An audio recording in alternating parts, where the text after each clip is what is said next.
साल 2019 तारीख 1 मार्च दुनिया के लिए ये एक आम दिन था, लेकिन दो न्यूक्लियर ताकतें भारत और पाकिस्तान आमने सामने खड़ी थीं। आसमान में लड़ाई हो चुकी थी, जमीन पर तनाव अपने चरम पर था और इस पूरी कहानी के बीच एक नाम पूरी दुनिया की सुर्खियों में था, विंग कमांडर अभिनंदन वर्धमान। 58 घंटे दुश्मन की सरहद के अंदर, हर पल खतरा, हर सांस अनिश्चित। भारत ने ठान लिया था अपने पायलट को हर हाल में वापस लाएंगे, चाहे कीमत कुछ भी हो।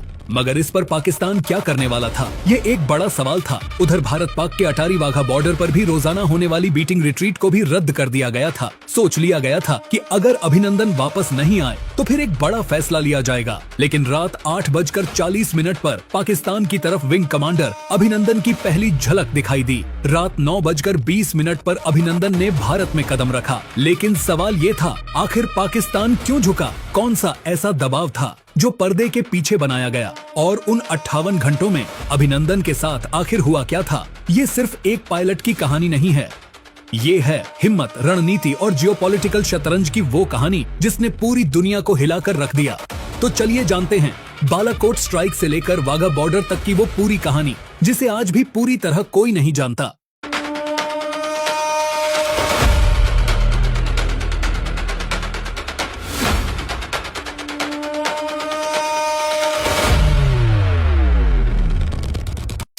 विंग कमांडर अभिनंदन की पाकिस्तानी बॉर्डर में पहुंचने की कहानी शुरू होती है उस बालाकोट एयर स्ट्राइक से, जिसने पाकिस्तान की नींव को हिलाकर रख दिया। उन्होंने सपने में भी नहीं सोचा था कि जब वह चैन की नींद सो रहे होंगे तब भारत उनके पैरों से जमीन खींच लेगा। और ऐसा भारत क्यों कर रहा था? इसका जवाब था पुलवामा अटैक।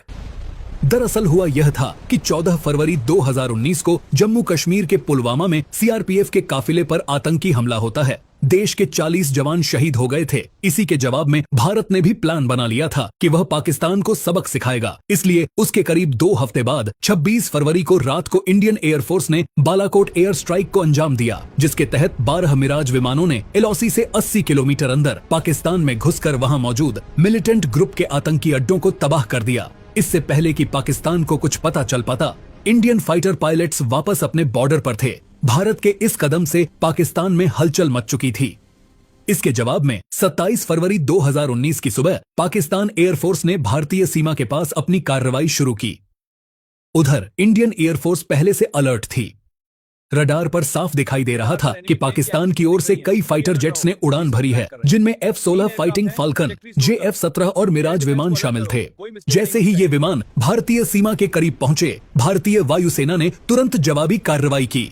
दोनों देशों के लड़ाकू विमान आमने सामने थे और कुछ ही पलों में आसमान एक खतरनाक जंग का मैदान बन गया। इसी दौरान एक पाकिस्तानी F-16 ने भारतीय सैन्य ठिकानों को निशाना बनाने की कोशिश की। खतरे को भांपते हुए भारत की ओर से MiG-21 बिसन को इंटरसेप्ट मिशन पर भेजा गया और इस MiG-21 को उड़ा रहे थे अभिनंदन वर्धमान।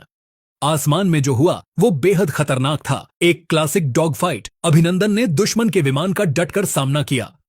भारतीय दावों के मुताबिक इस भिड़ंत में एक पाकिस्तानी F-16 को निशाना बनाया गया, लेकिन इसी दौरान उनका MiG-21 भी दुश्मन की कार्रवाई का शिकार हो गया और क्रैश हो गया। हालांकि सही समय पर इजेक्ट कर लेने की वजह से अभिनंदन की जान बच गई, लेकिन उनकी असली परीक्षा अब शुरू होने वाली थी, क्योंकि वह भारत की बाउंड्री में उतरने के बजाय पाकिस्तान की सीमा में गिर गए थे। अभी घायल अभिनंदन जमीन पर ही पड़े थे कि इतने में ही उन्होंने शोर सुना और कुछ गांव वाले उनके करीब आ गए। यहाँ उन्होंने लोगों से यह पूछा कि यह भारत है या पाकिस्तान। गांव वालों ने कहा भारत है। अभिनंदन ने सच्चाई जानने के लिए पूछा, यह भारत का कौन सा इलाका है? तब एक ग्रामीण ने कहा, यह POK है, यानी पाकिस्तान अधिकृत कश्मीर। यह गांव भारतीय सीमा से 7 किलोमीटर दूर था। अभिनंदन ने कहा, मेरी पीठ में चोट लगी है क्या? मुझे थोड़ा पानी मिलेगा? यह सुनने के बाद कुछ गांव वाले पाकिस्तानी आर्मी जिंदाबाद के नारे लगाने लगे। अभिनंदन ने अपनी सर्विस रिवॉल्वर तान रखी थी। गांव वाले अभिनंदन पर पत्थर बरसाने लगे। अभिनंदन समझ गए कि वह पाकिस्तान में हैं और अब उनके लिए मुश्किलें पड़ने वाली हैं, इसलिए उन्होंने हवा में फायर किया और वहां से भागने लगे। इसी बीच गांव वाले भी उनके पीछे लग गए। आधा किलोमीटर भागने के बाद अभिनंदन एक तालाब किनारे पहुंचे। उनके पास कुछ सीक्रेट डॉक्यूमेंट थे जिन्हें उन्होंने पानी में भरकर खराब कर दिया। कुछ डॉक्यूमेंट तो वह खुद खा गए ताकि वे दुश्मन के हाथ न लगे। इतने में गांव वालों ने भी अभिनंदन को पकड़ लिया और मारपीट करने लगे। इसी दौरान किसी ने पाकिस्तान आर्मी को खबर दे दी कि भारत का एक पायलट यहाँ गिरा है। जल्द ही आर्मी के 2 जवान अफसर वहां पहुंचे और वहीं पर उनसे पूछताछ करने लगे। जवानों ने पूछा कि आप कौन हैं? अभिनंदन ने कहा, मैं विंग कमांडर अभिनंदन, आईडी नंबर 2798। इस वक्त अभिनंदन की आंखें सूजी हुई थीं, चेहरे से खून बह रहा था। अभिनंदन की आंखें कपड़े से बांधकर उन्हें आर्मी यूनिट में लाया गया, जहां से उनकी वीडियो बनाकर वायरल कर दी गई। इधर अभिनंदन भले ही पाकिस्तान के पास थे, लेकिन भारत भी अपने इस सैनिक को बचाने के लिए पीछे नहीं हटने वाला था। उनकी तरफ से अभिनंदन को वापस लाने की कई कोशिशें की जा रही थीं, तो दूसरी तरफ पाकिस्तान में अभिनंदन से पूछताछ हो रही थी। पाक आर्मी मेजर उनसे जानना चाह रहे थे कि वह कौन है, उनका मकसद क्या था और कौन सा विमान उड़ा रहे थे। यहां अभिनंदन भी जानते थे कि वह यह जानकारी पाकिस्तान आर्मी को नहीं दे सकते, इसलिए उन्होंने किसी भी तरह की प्राइवेट जानकारी शेयर करने से मना कर दिया था। इसी दौरान पीओ के गांव के किसी ग्रामीण ने सोशल मीडिया पर अभिनंदन का पकड़ने वाला वीडियो डाल दिया। कुछ ही मिनटों में यह वीडियो भारत में भी देखा गया। भारत को कंफर्म हो गया कि अभिनंदन जिंदा हैं और वे पाकिस्तान आर्मी की कस्टडी में हैं। थोड़ी ही देर में पाकिस्तान आर्मी ने भी एक वीडियो वायरल कर दिया। इसमें वह विंग कमांडर अभिनंदन से पूछताछ कर रहे थे। यह एक प्रोपेगेंडा वीडियो था जो एडिटेड था। इसमें अभिनंदन पाकिस्तान आर्मी की तारीफ कर रही थी। अभिनंदन का वीडियो वायरल होते ही भारत सरकार एक्टिव हो गई। तुरंत विदेश मंत्रालय ने एक्शन प्लान बनाया और पाकिस्तान को संदेश भिजवाया गया कि वह जिनेवा संधि के अनुसार अभिनंदन को वापस लौटाए। दरअसल जिनेवा संधि के तहत किसी युद्धबंदी को तंग नहीं किया जाना चाहिए, न ही डराया या धमकाया जाना चाहिए। युद्धबंदी से सिर्फ उसका नाम, सेना में पद और यूनिट के बारे में पूछा जा सकता है। दोनों देशों के बीच राजदूतों के माध्यम से इस टॉपिक पर बात होती रही। भारत ने पाकिस्तान को संदेश भिजवाया कि अभिनंदन को कुछ हुआ तो ठीक नहीं होगा। भारत सरकार ने कई तरीकों से पाकिस्तान पर डिप्लोमेटिक दबाव बनाने की योजना बनाई। उधर पाकिस्तान भी इस मामले को संयुक्त राष्ट्र ले जाने की तैयारी में था, लेकिन भारत की शक्ति के आगे वह ऐसा न कर सका। अब आप सोच रहे होंगे कि आखिर भारत ने अपनी स्ट्रांगनेस पाकिस्तान को कैसे दिखाई। आखिर हमारे पास ऐसा कौन सा तुरुप का इक्का था जो पाकिस्तान चुप हो सकता था?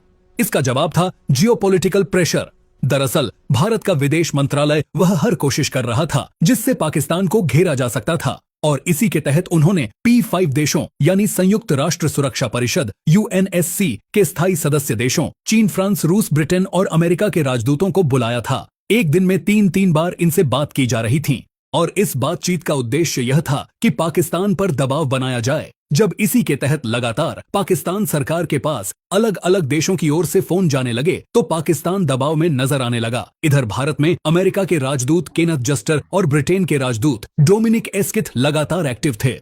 उन्होंने इस मुद्दे को अपने अपने देशों तक पहुंचाया और पाकिस्तान में तैनात अपने राजनयिकों के जरिए साफ संदेश भिजवाया, भारत झुकने के मूड में नहीं है और अगर हालात बिगड़े तो बात सीधे टकराव तक पहुंच सकती है।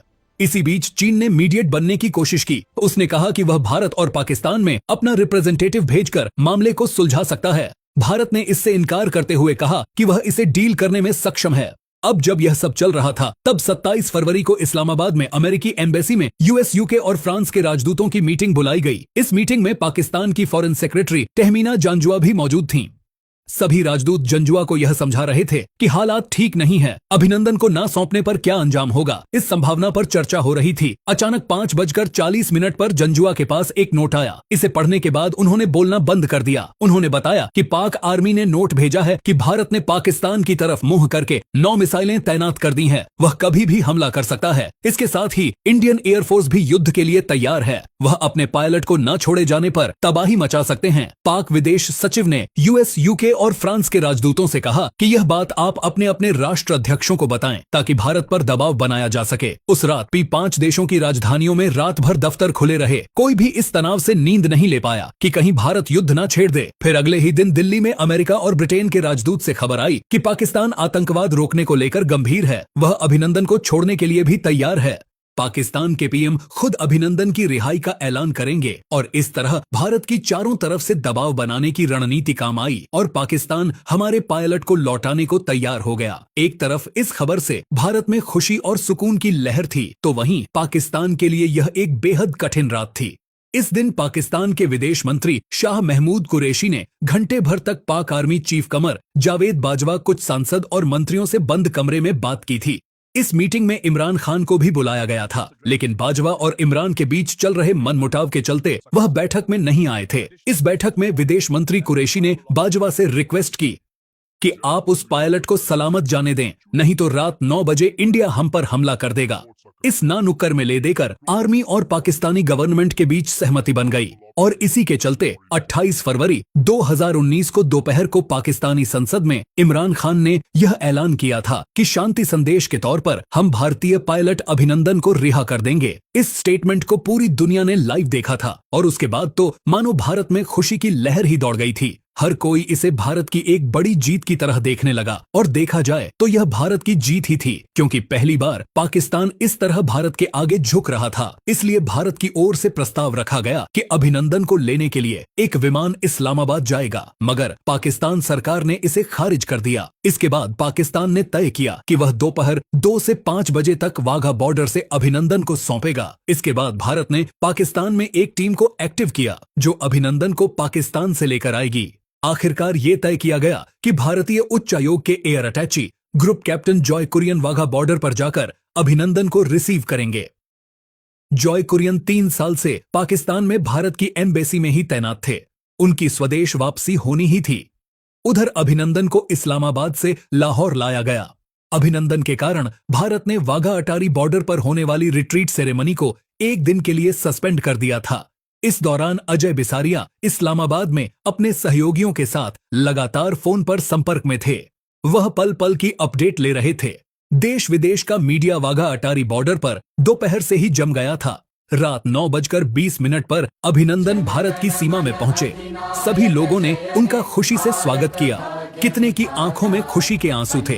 भारतीय राष्ट्रगान चल रहा था और इसी के साथ भारत एक बार फिर डिप्लोमेटिक पाकिस्तान से जीतने में सफल हो पाया और सभी भारतीयों का गर्व से सीना चौधा हो गया।